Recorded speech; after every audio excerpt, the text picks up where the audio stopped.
કેશોદ તાલુકાના નાની ઘસારી સીમ વિસ્તારમાં સેટેલાઇટ ફોનનું લોકેશન જોવા મળતા સ્થાનિક પોલીસ અને જૂનાગઢ એસઓજી ટીમ દ્વારા જ્યાંથી સેટેલાઇટ ફોન એક્ટિવ થયો હતો તે લોકેશનની તપાસ હાથ ધરવામાં આવી હતી।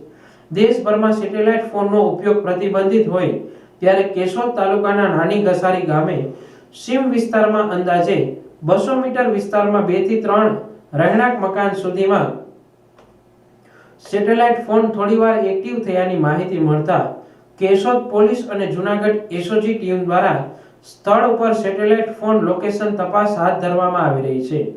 જ્યારે દિલ્હીથી પોલીસ ટીમ તપાસ કરવા આવવાના હોવાનું સ્થાનિક વર્તુળમાંથી જાણવા મળી રહ્યું છે।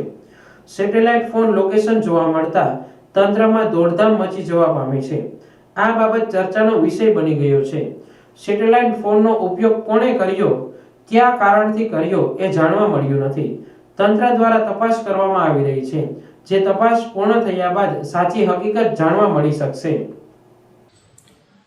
કેશોદ તાલુકાના નાની ઘસારી ગામે 25 જુલાઈના રોજ એક સેટેલાઇટ ફોનનું ટ્રેકિંગ થયેલું, એને લઈને કેશોદ લોકલ પોલીસ તેમજ જૂનાગઢ એસઓજી દ્વારા તપાસ કરવામાં આવેલ।